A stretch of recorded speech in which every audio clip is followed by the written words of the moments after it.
rocking and rolling. Hi, Kim. Glad you're here today. Hi everyone. Hi, Tammy. I'm happy to be here. Happy to meet with y'all and have maybe hoping that you all will kind of participate today if you have questions or thoughts. I think it just helps the flow, and then you guys don't have to listen to me just talk the whole time, which, you know, how boring is that, maybe? So happy to be with y'all. Just a reminder too, this is not therapy. This is, even though I'm a therapist, this is more for educational and informational purposes. So Tammy is wonderful and can make referrals to therapists if that is needed, and hoping that maybe I can offer a little bit of time and a little bit of what I know, and provide some insight and some ideas that might be useful. So just a quick introduction. My name is Kim Buck. I work in Arizona, in the greater Phoenix area, Mesa. I've been working with sex addiction particularly, and partner work for about 15 years professionally, and I love what I do. I love my job. I really do.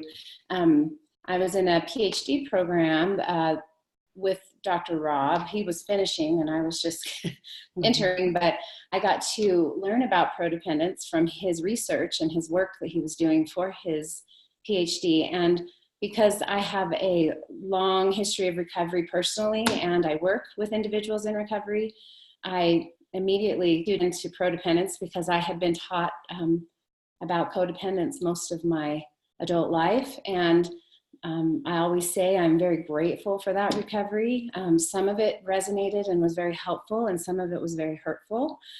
So Prodependence kind of answered and kind of corrected the hurtful parts, I believe, sometimes for partners and families and loved ones who are working and dealing with addiction and other mental illness. And it kind of explains it in a way, and it's another path of recovery I feel it's more gentle. It does not pathologize somebody or give them a diagnosis of any kind just because they love somebody who is struggling.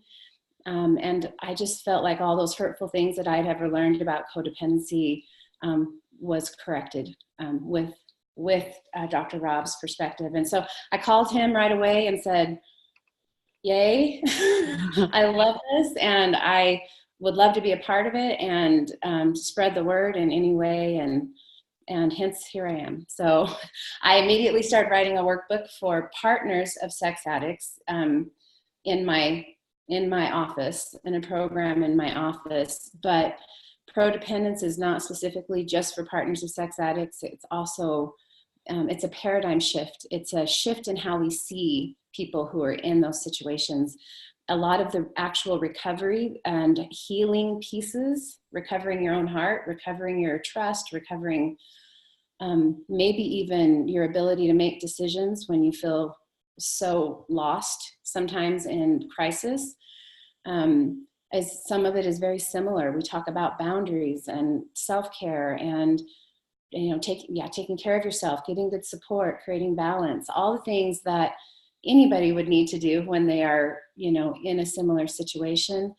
But we definitely do not see a partner or a family member who is in that crisis with an addict having a pathology of their own just because they're in that relationship. They may have other things, depression or anxiety or things of their own, but that's not, when you're in the crisis, we're not working with that right away. We're looking just how can we help you and support you through your efforts to be helpful to the people you love. Because that's what we do when we love someone. We want to help them. We want to save our family. We want to save our marriage. We don't want to lose them to drugs, alcohol, sex, anything, if we could have any influence. So sometimes I love how Dr. Rob puts it, that we may love the wrong person for us at the wrong time, and maybe even in unhelpful ways, but it is not wrong to love. And we're not wrong for loving.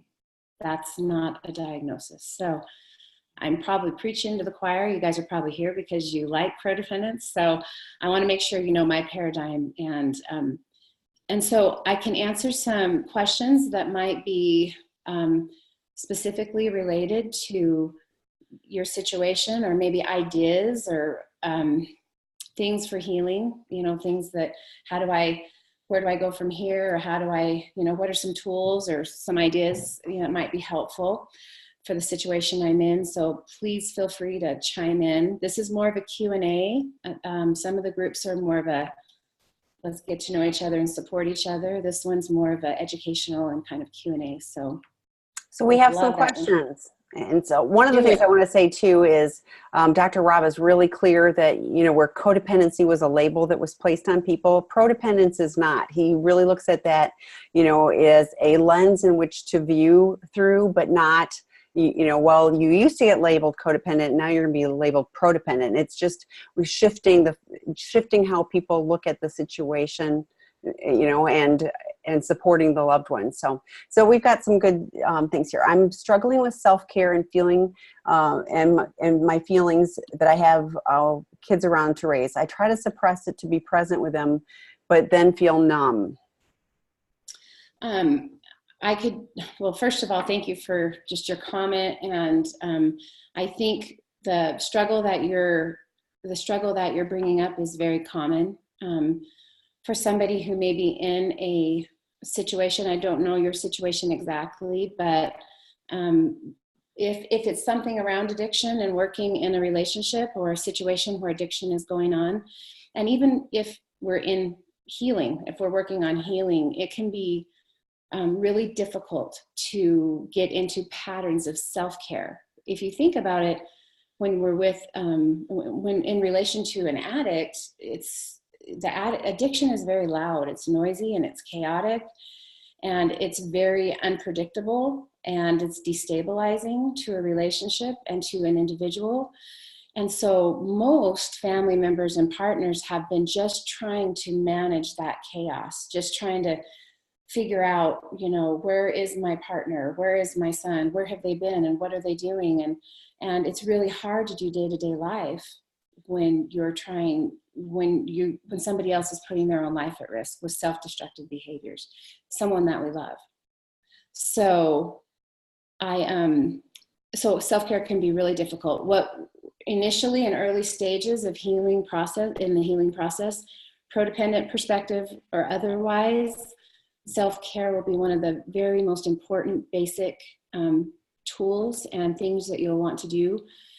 But I always say to keep it so simple. If life is super chaotic, make it as simple as I'm going to bed by 10, or I am going to take a nap today. Like I'm going to brush my teeth. I'm going to put a bra on, whatever. Like, I'm going to do something for myself. Keep it simple, but try the best you can to make it deliberate, to make it intentional. Because the very thing that you may be wanting your partner to do, which would be take care of themselves so you can breathe, sometimes that's the only influence a partner or family member has, is an invitation by how they take care of themselves. So if I'm taking care of myself, I'm getting myself up out of bed, maybe I'm doing whatever routine fits my life in important areas, taking care of myself spiritually and physically and emotionally, and it's an invitation for an addict, and it will help with balance so you can cope with that chaos, kind of early recovery, or even mid or even late recovery. Sometimes it just gets chaotic. So thank you for that. Well, when you're talking about with kiddos, it's challenging when there's kids, because they need and demand, a level of attention. And so, like, I was thinking, even with self-care, like, I don't know how old the kids are and stuff like that, but if they're little, maybe self-care is I'm going to sit down and enjoy reading a story together, like, I mean, but even if it's something that might feel otherwise like an obligation, if I change the lens to this is going to be, this is important to me to connect with my kids, and it's going to be self-care that I'm connecting with my kids. I noticed, I was talking to Dr. Rob about this, I was like, I notice when there's chaos in my life, I feel the urge to clean, like a drawer or something. There's something that needs, the medicine cabinet, there's something that needs to be cleaned, and I thought, I know what I'm doing. I'm working to try to create order. When there's chaos out here, I can clean the drawer, and I do. I feel better. I go, oh, I had some semblance of control over something, and so I think you find things that are useful for you, that I hate to cook, so like it wouldn't be cooking for me. It's one of those. Is there something that feels good for you? And like Kim said, it doesn't have to be this huge thing.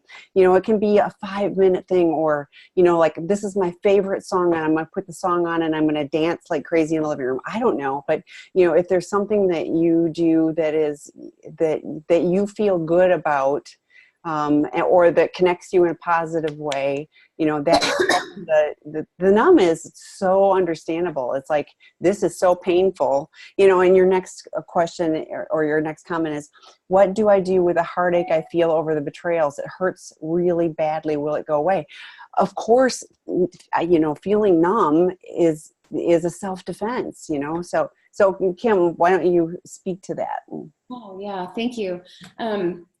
It does hurt really badly. And what I found over the years, working with individuals, and even in some of my own personal experiences, the heartache will get better. It gets better. Getting better doesn't necessarily mean the relationship heals. It may or may not. That's an individual choice for someone who's dealing with addiction. But I find that the more self-care, the more deliberate I am about, doing what I need to do to take care of myself. And yes, being a mom, my kids are grown, but I remember in those early years, it's hard enough, sometimes to get yourself up and going, and you're trying to be present. And there's this I'm sorry for any men out there. I'm a woman, so I speak from that place, but there's mom guilt, I like to call it, or mom shame. We worry so much about, not being present and being available, and will they know my heartache? And I think that individuals, when they are in their healing process and they are working to create balance and to do those things for themselves, kids will notice. They'll notice, even if I just say, you know what, mommy needs a timeout, or mommy needs to, can you guys just read quietly or watch this movie for a minute? And I think it's important we allow ourselves some self-compassion there, some grace, some room, because it's not realistic that their life's going to be free of struggle either. And so watching how you do struggle, whether it's perfect or not, is parenting. It is parenting, and it's an important part of parenting. And it doesn't feel good. I want to acknowledge that. Yes, and I do think that the heartache will go away. It might go away because your partner stops betraying, that helps if they stop the betraying behavior and they get into healthy and ongoing and solid recovery. But even if they don't, the healing can still happen. It should and will still happen for you. It will still happen. It's just, there's a lot of unknowns. It sounds like maybe the place you're in, we don't know where we're going. Maybe we're past disclosure, but we don't know yet. And that limbo area is a really difficult place to be in, because there's part of you that probably wants to make a decision and part of you that doesn't. I always say, until you know for sure, it's okay to be in that space. But I want to acknowledge it's really uncomfortable. Keep doing all the things that you need the best you can, and be really, really kind and gentle with yourself. I love Kristin Neff's work. Probably one of my favorite books over this last year or so has been Self-Compassion by Kristin Neff. I love her meditations. I love her workbook. It's pretty new that goes with it. That work would be fantastic for somebody whose heart's just aching a lot and maybe feeling a little guilt. Kristin Neff, Neff? Correct. Kristen, Neff. Neff. Yeah, okay, she only has one book. Well, there you go. And she and Brene Brown kind of found each other, and Brene does the, showing courage, being courageous and showing up in your life. And Kristin Neff really comes in and then says, yeah, but we have to learn also how to be in our pain and how to do that in the healthiest way possible. So I really love her work. Yeah, well, and the pain is way no fun, but one of the things, I was talking to somebody, and an addiction is about escaping pain, but they also miss out on the joy. When you numb out to everything, and that's where the addiction becomes really maladaptive. If we're trying to escape the pain and the things that are not tolerable to us, but we miss out on everything. So, it's learning. It's not even relearning. It's probably learning tools for the addict. So it's challenging as a partner to have to experience this hurt, and then do something to soothe, and then go, okay, I can tolerate a little bit more, whatever it is that you can tolerate. But, I do think, and really prioritizing, I think, and speaking as a woman too, we can get caught in the, we have to do the house, the kids, we have to do all these things. And some stuff just isn't that important. And to learn what really is important and reprioritize, so that self-care is in the mix and not, my floors sparkle, oh well. So, it's really one of those things where figuring out what is meaningful and, what is important at the end of the week, what is the most, what am I going to have the most satisfaction with, doing? And like I just said, I do like to organize, but that's trying to create chaos or order out of chaos. But yesterday I went hiking. I love to hike, and, it's a drive, and I went and did the steepest mountain, in Phoenix. That is my thing. And, I was intentional about that and loved it. And that was important to me, but I try to do things. And even when I had, young kids at home, exercise was important to me. It was really important to maintain physical health. My endorphins are much better when I'm, doing some cardio or whatever. So even if I had to get up and go really early, which I did, before the kids and everybody was up, I did that because it was important to me. So, I think it is important to find things that matter to you, that are meaningful to you, that are self-care to you. Now, like, I go to bed really early, but I get up really early to do that. But, like some people, they need more sleep. I need less sleep, so figuring out what is true for you that's going to feel good, I think that's really helpful. So. Absolutely. All those things are so important. And I think too, we talk a lot about, I'm kind of, and you'll probably I'll get to give you a little preview to some of the workbook and kind of the direction we're going. We're really specific, or I'm really specific when I'm working with individuals, and even in my own self-care, I break it down to 4 areas of self-care that I feel like if we can kind of be really intentional in these areas, you will find enough balance to get you through kind of the upheaval and the crisis of the moment. Those 4 areas really quickly are physical, like Tammy mentioned, being really intentional, doing 1 or 2 things a day to take care of my body. And those are seriously, sometimes they're exercise and getting up and doing things. Sometimes they're just getting to bed on time. Sometimes they're brushing my teeth. Like, it might be really rudimentary, but it's intentional. Spiritual, whatever your spiritual life looks like. How do I connect to the spiritual part of me, to my higher power, to something greater than myself, to something that's grounding to me, and then relational.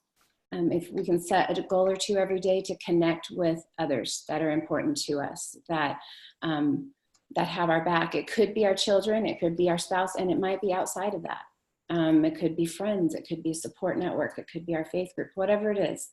And then the last one is personal, and that would be my hobbies, my goals. Maybe I garden, I read, I play the piano, I sew, I read books, whatever. But whatever personally, I make sure I do 1 or 2 things a day personally.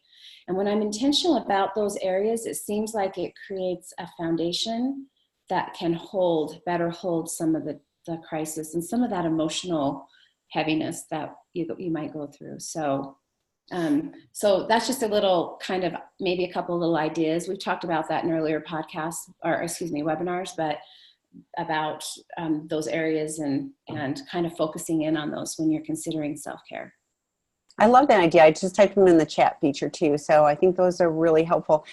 But I was also thinking, like, so I tried meditation, and I made a commitment to, so I'm really good about physically, working out and things like that. But I tried, a meditation thing, and I made a commitment to do it for a month. And I found it was this chore for me. Like it was this thing I had to do. So I was like, I don't think this is the point of this. I did it for the whole month, but every day I was like, okay, I got that done, And so I'm thinking with this, like, this is great. And as long as in a self-care way, if I miss a day, I haven't blown it, it'd be one of those things where these are things to strive for. And it would be particularly interesting to me if I did all of those things, how I felt. Like, did I feel more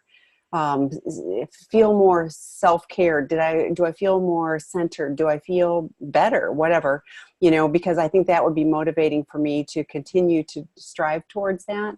Like I said, as long as it didn't get to be like, there, yeah.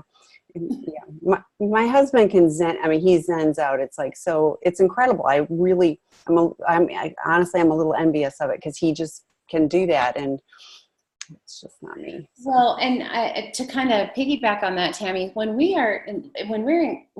have been in a kind of crisis living situation for any amount of time, it will feel it's hard to center. When someone says meditate, and you're like, I'm just like surviving moment to moment. My brain's always in high speed motion, trying to figure out what I need to do and when and with who and how so the meditation and learning how to center and balance is a practice. And I don't think in our society, it's very, we're starting to learn more about it, I think, but I have to be really patient with myself. I tell people, I think I learn how to meditate an extra 20 seconds every year. So that I could, yeah. My brain moves pretty fast. And so to calm my mind, I love this. I'm going to go back to Kristin Neff, because I love her meditations. She has like 4 or 5 free ones on her website, and they're self-compassion meditations. And she teaches mindfulness in a very simplistic way that made sense to me. When people would teach me about that, I'd be like, I don't know. I just didn't, but I felt like I really learned from her, and it helped a lot. And again, this is another gentle path, right? It's a practice. It takes time. And there's no perfect here. Like, we're just going to learn how to be deliberate about, grounding and centering myself and taking care of myself. And some people, it seems like they're wired for that. I feel like I'm not wired that way. I have to work really hard. So I can relate, Tammy. I appreciate that. There's a question. It's like, are there any mantras? And I'll share. This one really has worked for me. So the Serenity Prayer is part of the 12-step community, and I would say that as a mantra, and I would say it over and over again, and I would calm down. By the time I was saying it about the 3rd time, but it God grant me the serenity to accept the things I cannot change, which is everything external to me. And I would say it like that. The courage to change the things I can, which is my actions and reactions, and the wisdom to know the difference. But I would say that elongated version of it, because it would remind me that all of this stuff out there is beyond my control. All I can change is my actions. I don't want to react. I want to act. I want to have an action, when necessary towards that. So if others have mantras that they've used, please feel free to share, put them in the chat or in the Q&A. But to me, that was all of this stuff I have no control over. I can only do what I can do to, manage me, and to be okay with knowing that, I have no control over people, events, situations, anything else. It's painful, because I would rather control it, but. I love the Serenity Prayer. I feel like that's probably the best mantra out there that I also learned eons ago. And I going back to Kristin Neff, she has what's called a self-compassion break. I use that mantra a lot. It's a very simplistic. It's not difficult. You kind of have to use your own words, the words that work for you. But the first part of it is acknowledging the pain that you're in. So she says something like, right now is a time of suffering. Right now I'm really hurting. Right now this is really hard. Something like that. And then she says, we want to find our common humanity so we don't feel so alone. So the second part of that would be, but I'm not the only one that's ever been through this. I'm not the only one going through this. I'm not alone in this process. And then the next part is really speaking kindly to yourself. And she says something like, may I be kind to myself during this time? May I give myself the room I need to heal? May I, and some of these words might not work for everyone. They may seem cheesy, but so you have to find your words. I like them, but some people don't like the word suffering. They like pain or hurt or something else. But so then the last part is just that, may I be kind to myself and give myself the room I need to heal. And it's a 3-part small little self-compassion break, but it can sometimes switch that, flip that switch to where I'm joining myself in my pain. It's not for nothing. Yeah, So. I pulled up and I shared a link with everyone. And on her website, with self-compassion, we give ourselves the same kindness and care we give to a good friend. And I'm thinking that's beautiful, because like if it's a friend, I want to be there, I want to support and all that kind of stuff. Why would we not do that for ourselves? But yet that's probably one of the hardest things. I don't know about the rest of the world, but in my own life and in the people's lives that I'm close to, that seems to be the hardest thing, especially if you are in a role where you are a caretaker, a partner, if you have been used to taking care of and fixing and trying to help things along, it is really hard to, and sometimes I don't even notice my pain is in me all the time. And sometimes I don't ever sit down and just say, holy cow, you are going through a lot right now, and you're not alone in this. And this is, and you are a good person, and you will get through this, and you're going to be okay. She has some really simple, touch, sometimes she'll say, and I've noticed this in myself, we notice ourselves self-soothing. I rub my hands a lot. When I'm talking, sometimes I'll catch myself rubbing my hands, and she goes, some people rub their arms like they're cold, or they'll rub their legs. She says, that's all physical self-soothe. So learning how to talk to ourselves that way, and then using, some self-soothing, some physical self-soothing, can just bring that intensity down and help you deal for the moment. Oh, that's interesting, because I know a lot of people that that do. I think I do this, like the kind of hug myself, and it's come across that people think I'm angry, and I'm not, but I think it's just more the, I'm hugging myself. So I think too, changing that up, whoa, that makes sense why I sit sometimes and rub my hands. And I notice I do that when I'm in kind of stressful situations. I'll be like, I'm like, oh, it's just kind of a natural thing. And if we can be intentional about that, and okay, I'm going to actually give my body some self-soothe when I'm alone and I'm in the middle of, crazy, and I need a little bit of that. So it's good stuff. That's good. So somebody said, I had the Serenity Prayer broken down for me like this: God grant me the things I cannot change. I wonder if it's the serenity to accept things I cannot change, people, places, and things, the courage to change the things I can, me, myself, and I, and the wisdom to know the difference.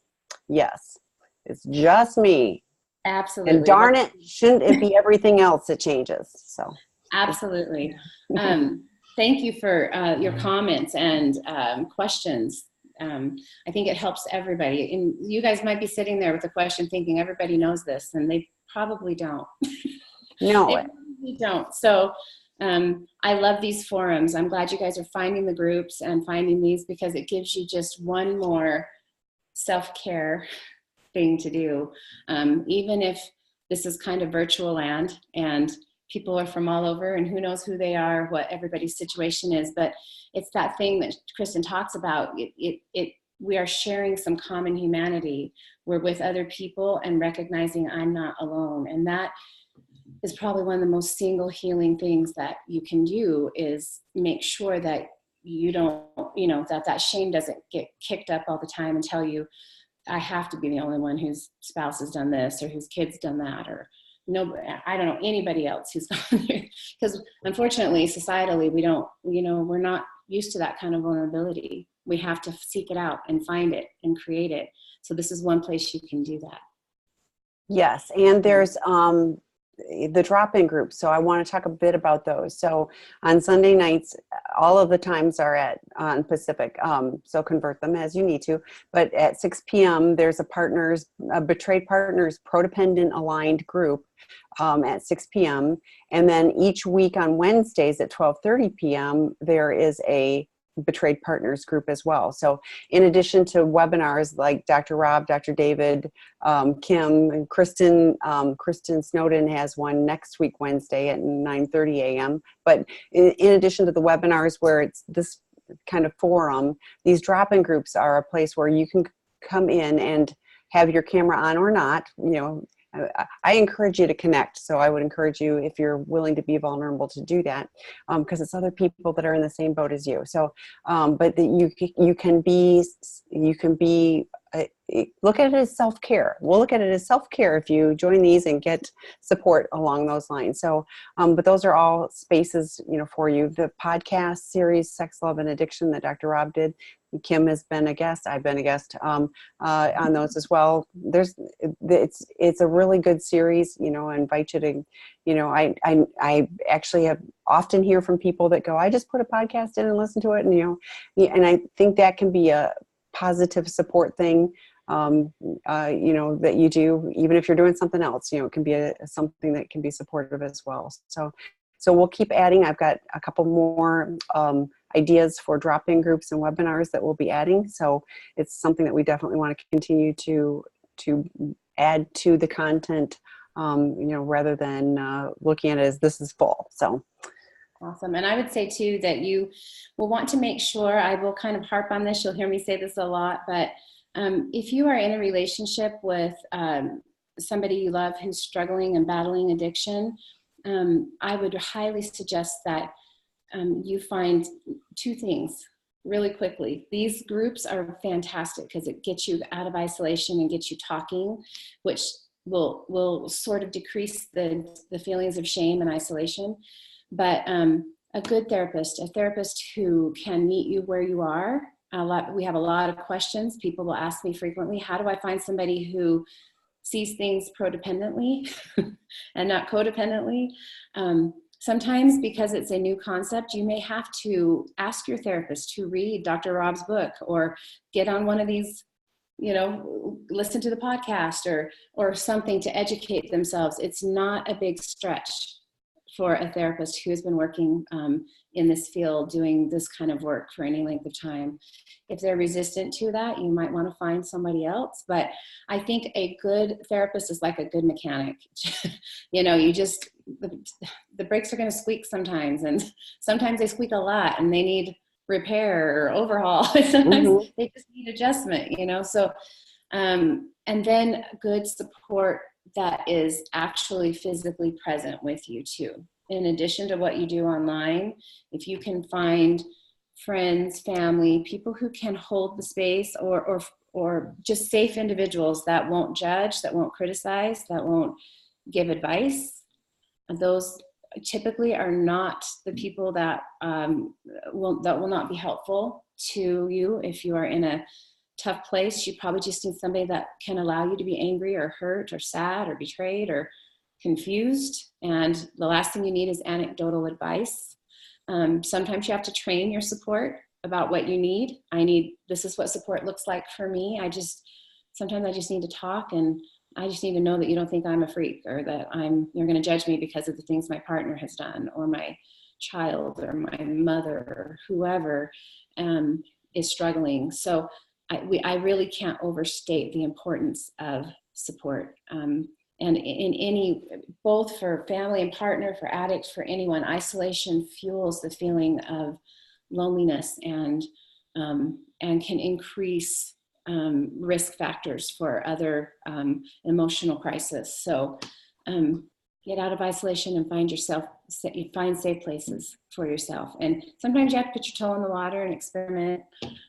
Sometimes I'm testing a new friendship and I'm like, I'm just going to give a little piece of, not the whole enchilada, just going to talk about a little portion of my life and see how safe they are. A portion that I could handle if they weren't totally, if they didn't keep my confidence. So I kind of put my toe in the water and I test out the friendships. And if they're safe, particularly if they're reciprocal, if they come back and say, gosh, thank you so much. I thought I was the only one. Let me tell you something. And they give me a little piece back. That's like a golden nugget. And then I might have a friendship that can help sustain and be reciprocal in support. And there's just nothing better. There's just nothing better than that. So let's talk a little bit about that, because here's what I often hear. My family wants me to leave them. My family and friends want me to leave them. And I'm thinking, first of all, of course, they love you and, they're going to align with you. But if this all works out and you're sitting across the table at Thanksgiving, it's like being really, like you said, dipping your toe in it. It's like, it's challenging to not go, I'm in pain. I'm going to, call everybody and tell them all, what's going on. And particularly with kids, even if they're adult kids, it's like, they just don't, they don't need to know about, they don't need to know about that stuff. And their parents are still their parents. And even if they're, none of us are perfect, but even if there's areas where they clearly, have been hurtful and betrayed, the betrayal, et cetera, it's challenging. So, finding those safe places and safe people, and going back to the therapist too, I hear often, my therapist wants me to leave him. Now, I'm thinking, thank you. I think the screen was on me, so you didn't see her face just went, oh. So yes, it's so frustrating. And I know therapists are people too. So there should be a bumper sticker. Therapists are people too. But the challenge is, this is a very specialized field. And so when you have therapists who aren't trained and, are, aligning with their client or whatever, but, that just is challenging for me. So can you talk a little bit about that, please? Absolutely. I think I love what you said. Therapists are people, and I feel like this is one area that sometimes therapists don't act ethically. They may try and work in an area that they don't have specialized training. If you're looking for a therapist, look for somebody who has been trained specifically by some educational entity for addiction work, betrayal work. There are many certifications and things like that, but because they're the ones who will keep up on the latest research, and they will know. There's studies out there, for instance, going back to what you said, Tammy, about children and confiding in or disclosing information to children about things that have happened maybe in the marital relationship. For a time, the thought process was several years ago that kids should know the gist of what's been going on from teenage years and up. And so that was kind of it. Kids would find out and mom or dad was having this specific issue. And what they found after they tracked these kids for about 10 years is TMI. I do not want to know.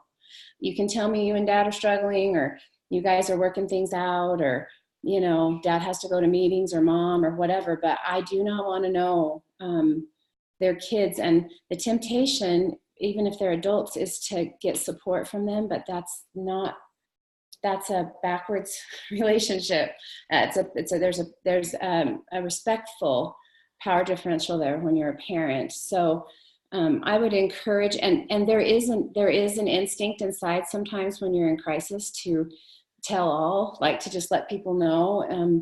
And so that's why it's so important to have safe support that you can tell all and not risk, injuring relationships. Because I always say, it's like once information's out, you can't take it back. You just can't reel that back in. So sometimes you have to bite your tongue a little, which is hard and painful to do, and get a group, get a therapist, get people you can trust, get on these forums even and talk. But find out, is this appropriate information? Can you give me a little guidance on what to tell my kids or my in-laws or my parents or whoever, what's appropriate, and is this support, or am I maybe crossing the line here? But good people who want to support you and who are trained, if they're a professional, can help you navigate that beautifully. And there's no perfect, again, it's a crisis. So we're doing the best we can managing crisis. So again, a lot of grace. Yeah, it is. And, I know when people are hurt, there is a tendency to want to, well, I'm going to hurt them. I'm going to tell everybody what they did to me and to us and all of those type of things. But including, I heard this in this true story. A wife had her husband stand up in front of church and confess to the entire church. And you know what happened? The entire family was shunned at church. They ended up with no support. So it's really challenging, and to try to contain what feels like, it's going to explode. I get how terrible that is. But on the other hand, it's like, if you can just hang on to, is this going to give me the result, if venting now to everybody, is that ultimately going to be helpful to me as well as to the situation? And it's like I said, I don't deny the pain at all. I totally understand, but it's, to me, that was such a sad situation, because I was like, okay, so now you lost, sure, you shamed him in the moment, but your entire family has no support now, so. Right. So it was kind of maybe even a little more of an impulsive decision that ended up resulting in and had a negative impact on the family long term. So, boy, I think any of us who have any degree of recovery personally or otherwise, I have a handful of people that get the call. Hey, I'm wondering about, doesn't matter if I'm a therapist or not, having this situation in my life. I'm wondering if this is smart. What do you think? You know me. And the people who love me and know me will say, I do love you, but I'm wondering, or here's my experience, or this is what you've told me. So you've told me to tell you no in the past. So, so that's why that support is so important, because it just gives you that extra self-check. And sometimes it's a slow, it's scary to know who can be safe, particularly with sexual information.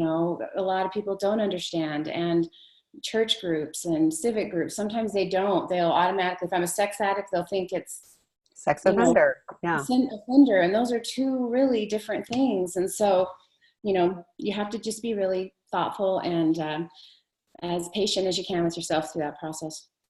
Yeah. Well, and I think that there are ways to talk, about things. My spouse is struggling with compulsive behaviors, and not go into those details. And I'm really struggling. But going back to what you said about like checking in, there have been so many times when I go, I'm going to go check in with this person about this.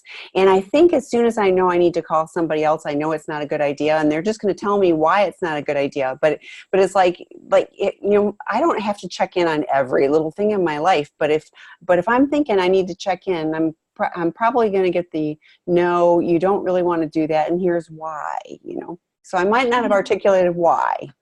Well, and in the early process, if you're kind of in the, I often say, if you're in the, if healing and recovery is a wash cycle, and you're in the agitator cycle, which is that middle, that first filling the tub is like, and then you get in the agitator and it's like, if you're in that space, sometimes things get just really messy, and you might be being gaslighted or deceived by your partner. And so that's why that support, that just some stability there and some backup for yourself is so smart.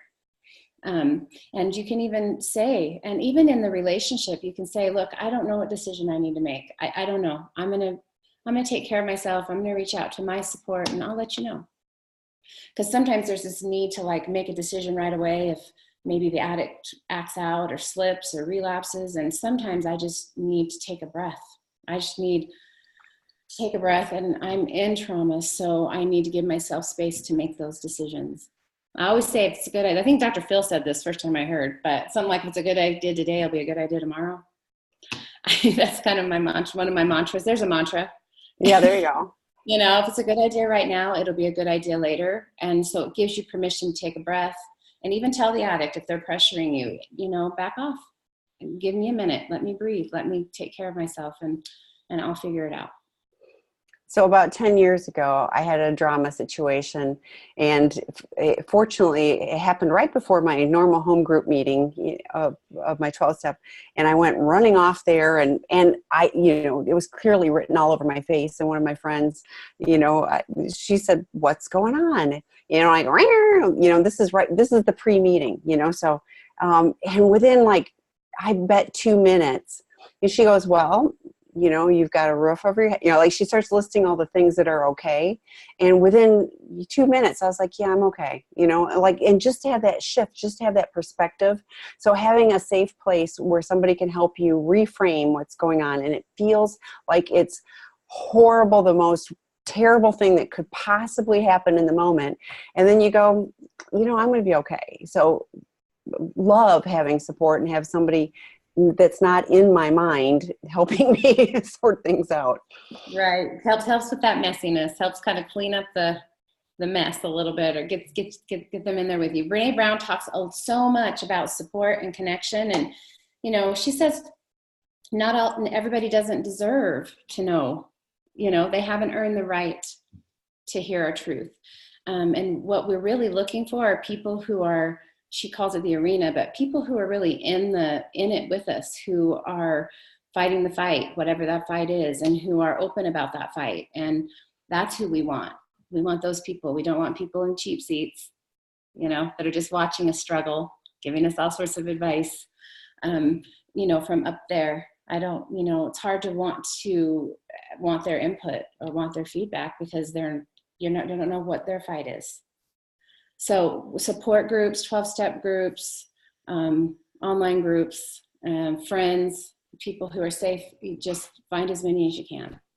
Yeah, and with those drop-in groups, I want to encourage you again, but, you know, like what I've heard with some of the groups is people are connecting with different people in there, and they're creating, you know, with permission, they're creating connections outside of the groups too. So, because we get sometimes people say, how can I find a sponsor? How can I find a whatever? And we're like, if you connect with somebody in one of those drop-in groups, great. You know, if it ends up being, you know, a good fit, and that's somebody that you can connect with on other days than just the drop-in group, great. That's the point. And we've got people that are coming in from, you know, all over the world that are, you know, are looking for help, you know, and support. So absolutely. And also just for your own work at home, I'm touting some people, but Brene Brown's work is really good on that. Any of her daring greatly, or the Braving the Wilderness, the one about belonging, those are all so good in teaching how to make connections, healthy connections, and create more vulnerability. Yes. And I don't know any of the webinar hosts that don't quote Brene Brown. So, I mean, I know it really is. It's so foundational to all of this work, and to, why don't you explain just a little bit more of what daring greatly means?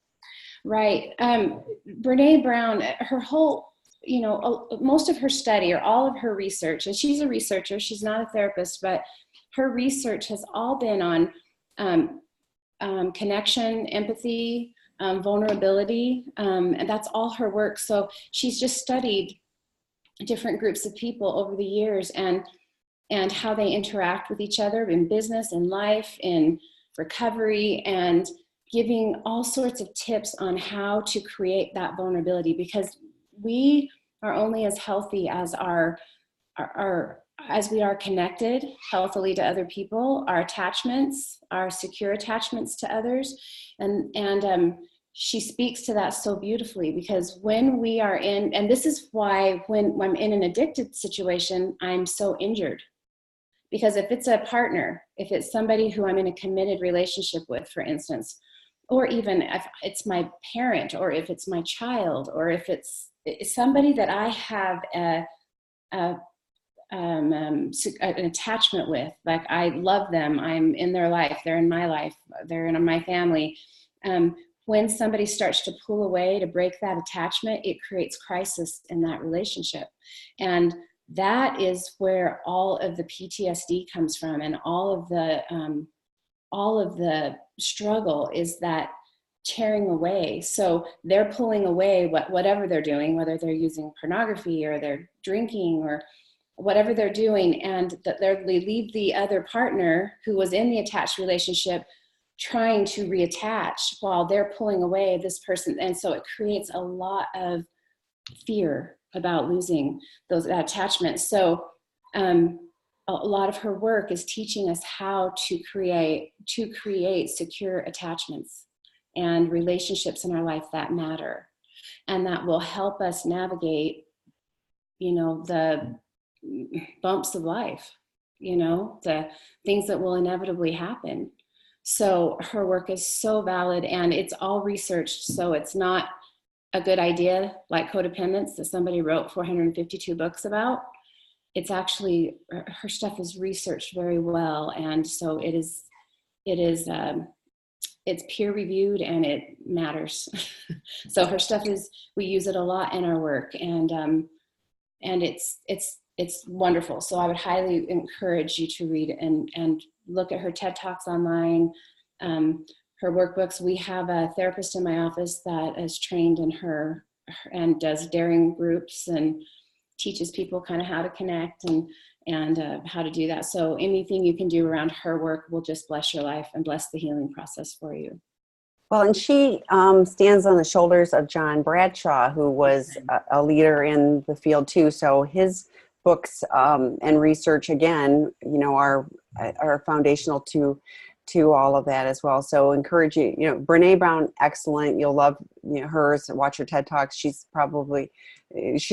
out there, and John passed away a couple of years ago, unfortunately. So, but his books are excellent too. We have a question that I think is excellent.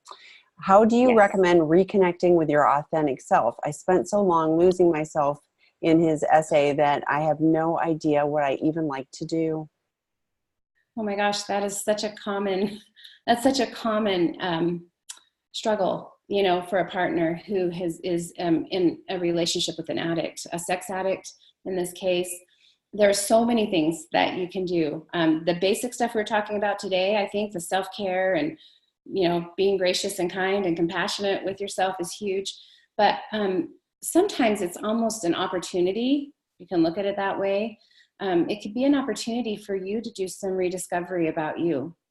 When I'm focusing on taking care of myself and setting those boundaries, and it's very easy to get lost in all of the chaos. So sometimes I will have individuals work on really third grade projects. Sometimes I'll go get a bunch of magazines and anything that even looks cool to you on the page, rip it out and make a big old collage, get a poster and just glue it on there.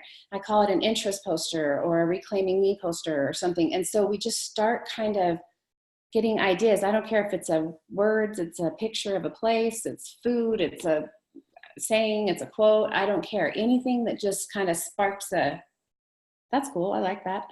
Cut it out, put it on there. And almost like a vision board, you kind of start experimenting with, and you'll be shocked what you will find. Oh yeah, I always wanted to learn how to A, B, and C. And, life got kind of complicated. I haven't been thinking much about my hobbies and the things that, I've just been trying to keep my marriage together and keep my kids fed and, keep my hair washed, stuff like that. So doing that, sometimes starting really, really basic.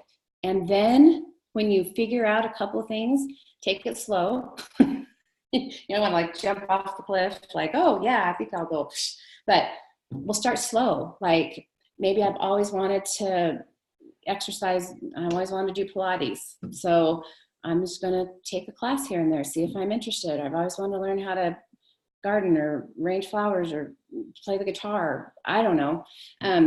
But I think that is so important. It's kind of a reclamation. It's kind of wow, okay, I do need to figure out what makes me tick too, and it's not just, this stuff is important to me and my family is the most important thing to me, but it's also important that I figure out how to put Humpty Dumpty back together a little bit too, and part of that will be reclaiming and figuring out and discovering, and you may discover new things you didn't even know. That's actually as a therapist, that's one of my favorite things to do with individuals.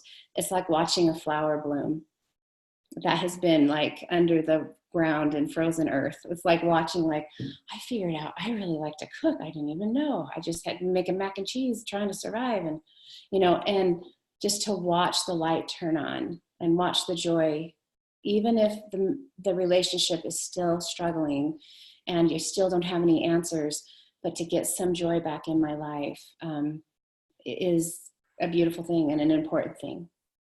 So I hope that's helpful.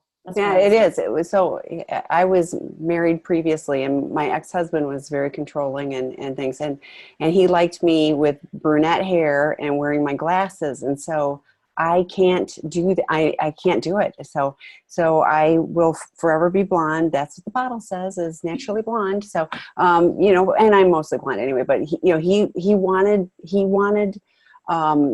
it was that physical manifestation of, I want you so that I can tell you how lucky you are that I married you, kind of thing. And so that was really huge for me. Reclaiming myself I was like, no, I'm not doing that. So, you'll only see me in contacts, etc. But yeah, like a whole bunch of things that I found, but like that I didn't even know I like to do. And some of them I tried, some of them I'm not good at, and that's okay. But it was fun to just go, I'm going to try this. This is interesting. Like you said, this is interesting to me. I'm going to go try it. Who cares, And I would say too, yeah, I love that. And I would say too, that sometimes it's giving yourself permission to feel joy, even in crisis. That is a really hard thing. I don't know if it's just me, but it's a hard thing when things are hard. Like when you have hard situations, particularly in our attachments and our relationships, when they are battling, when they're struggling, we can work on giving ourselves permission. It's okay for me to experience joy. Just because I have joy is not going to give the addict permission to go, act out. They're going to act out if they're going to act out. But it does bring a little bit of oxygen into my life and a little bit of relief to some of the pain that I might be experiencing.